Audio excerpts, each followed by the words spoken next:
Bonjour et bienvenue sur notre chaîne On apprend le français avec moi, Renata Maru. Mais aujourd'hui, vous pouvez voir que c'est un cours différent. Vous voyez le thème, c'est culture. Alors, j'ai décidé de nommer ce cours CC, cours culture. Dans ce type de classe, on va travailler des informations culturelles. Ça veut dire des habitudes, ce que le français mange, un peu d'histoire. Mais j'ai décidé de commencer par la chanson française. Voilà.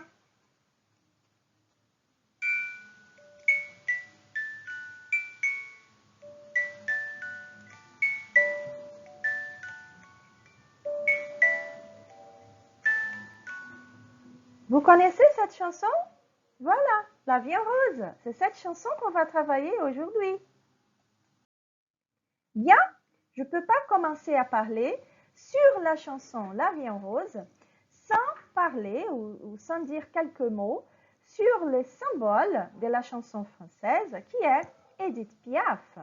Tout le monde connaît Édith Piaf. Normalement, si on parle, si le thème est la chanson française, alors les personnes associent immédiatement à la chanteuse Édith Piaf.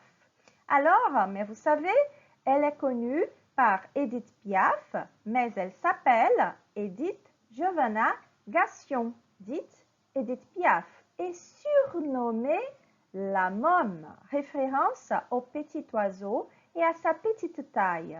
Si vous avez l'occasion de voir le film qui s'appelle Piaf, l'hymne à l'amour, je pense, qui c'est le titre en français, vous allez voir comment elle était petite. Elle était très mignonne.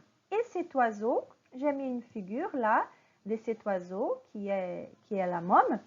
Elle est toute petite aussi et elle chante. Alors, comme Édith Piaf. C'est pour ça qu'on associe et on a surnommé Édith Piaf par la môme. J'ai mis quelques informations, sa date de naissance. Alors, elle est née le 19 décembre 1915 à Paris, en France. Elle est morte le 10 octobre 1963. Très jeune, vous voyez, elle est morte à l'âge de 47 ans à Grasse. Son nom de naissance, j'ai déjà dit, Édith Giovanna Gassion. Son surnom, la môme Piaf, voilà. Nationalité française et ses activités. Alors, Piaf avait plusieurs professions, disons. Elle était chanteuse, artiste des rues, auteure, compositrice et actrice. Et voilà, vous voyez, j'ai mis la parole de la chanson, La vie en rose. Moi, je ne vais pas chanter, hein, je ne suis pas forte, je chante très mal. Alors, imaginons, si je chante aujourd'hui, plus jamais vous aurez envie de me voir ou de voir un cours culture. Non, pas du tout, je ne chante pas. Je vais lire la parole avec vous. Mais avant de commencer la lecture de la parole, qu'est-ce que ça veut dire la vie en rose? Voilà, rose, c'est une couleur. Mais cette expression, plus précisément, si on dit « Ah, mais elle voit la vie en rose », qu'est-ce que ça veut dire? Ça veut dire qu'elle voit la vie d'une manière optimiste. Oui, parce qu'on voit tout en rose. Tout est de cette couleur. Ça veut dire que tout va bien. D'accord? Alors, si vous êtes comme moi, si vous aimez la vie, s'il y a toujours quelque chose qui vous fait rire, voilà, qui vous fait croire au changement, vous donne de l'espoir, vous voyez la vie en rose. Oui? Cette chanson, La vie en rose, elle a été écrite en mai 1945. D'accord? Et c'est une chanson, bien sûr, d'Édith Piaf et la musique a été faite par Luigi. D'accord? Alors, je vais lire chaque phrase, chaque partie de la chanson, de la parole de la chanson, doucement, et vous allez répéter après. Oui? Après, je vais faire une relecture et je vais faire des gestes pour vous aider à comprendre cette parole. Elle est très simple, vous allez voir. D'abord, répétez avec moi après chaque phrase. Des yeux qui font baisser les miens. Un rire qui se perd sur sa bouche. Voilà les portraits sans retouche de l'homme auquel j'appartiens. Quand il me prend dans ses bras, il me parle tout bas, je vois la vie en rose. Il me dit deux mots d'amour, des mots de tous les jours, et ça me fait quelque chose. Il est entré dans mon cœur, une part de bonheur dont je connais la cause. C'est lui pour moi pour lui, dans la vie. Il me l'a dit, l'a juré pour la vie. Et dès que je l'aperçois, alors je sens en moi mon cœur qui bat. Des nuits d'amour à plus finir. Un grand bonheur qui prend sa place. Des ennuis, des chagrins s'effacent. Heureux, heureuse à en mourir. Alors, on recommence.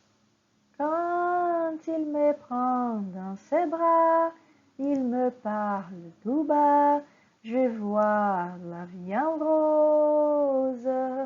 Et alors, je ne vais plus chanter, hein, parce que je ne suis pas forte, je vous ai dit.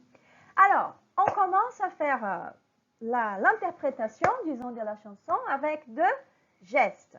Oui?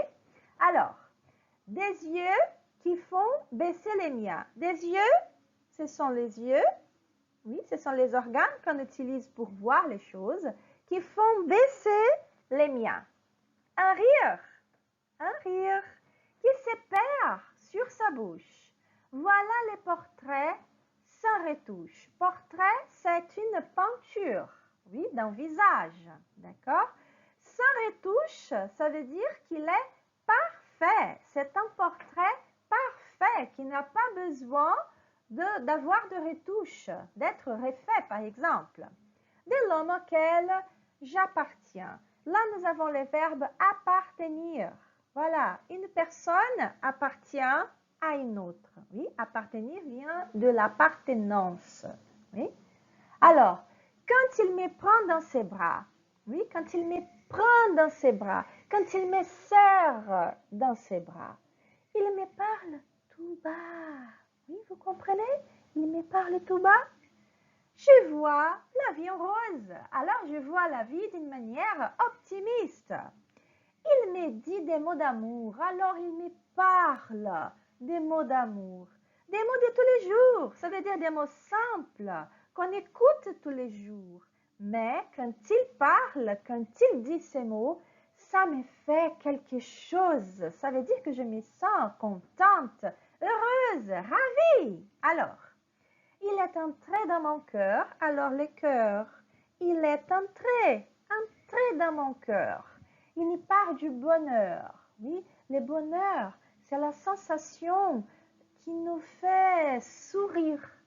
Oui, c'est le bonheur, on peut dire. Donc, je connais la cause. Je connais la cause de ce bonheur. C'est lui, c'est l'homme que j'aime. C'est lui pour moi et moi pour lui. C'est encore l'appartenance, oui, dans la vie. Il me l'a dit, l'a juré, il m'a promis pour la vie. Et dès que je l'aperçois, à partir du moment où on se voit, alors je sens en moi mon cœur qui pouf, pouf, pouf, qui bat. Des nuits d'amour à plus finir, des nuits que nous passons ensemble, où nous nous aimons, qui ne finissent jamais. Un grand bonheur, encore le mot bonheur, oui, qui est le contraire de la tristesse, oui, bonheur, c'est le contraire de tristesse, qui prend sa place, ça veut dire qui est là. Des ennuis, du chagrin s'effacent. Des ennuis, ça veut dire des situations qui se répètent d'une manière fatigante. Des chagrins, chagrin c'est synonyme de tristesse, s'efface, oui, on efface, on fait disparaître.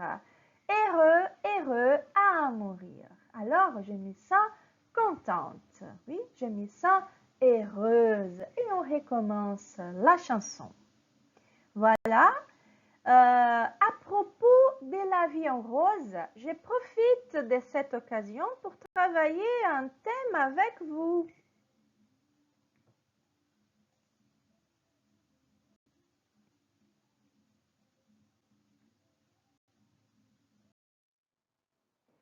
Alors, dans cette chanson, nous avons vu les mots rose. Alors, nous avons parlé de la couleur rose. Et pourquoi pas connaître les autres couleurs? Alors, j'ai mis les autres couleurs pour vous présenter, pas seulement les roses, mais les autres aussi. Répétez avec moi, rouge, orange, blanc, gris, bleu, violet, jaune, vert, marron, rose, noir. Alors, pour nuancer les couleurs, on peut utiliser les mots clair ou foncé. Alors, vert clair ou vert foncé. Et comme ça, on finit notre premier cours couture. Voilà, faites attention, soyez attentifs à nos prochaines classes, à nos prochains cours et on se voit. À plus!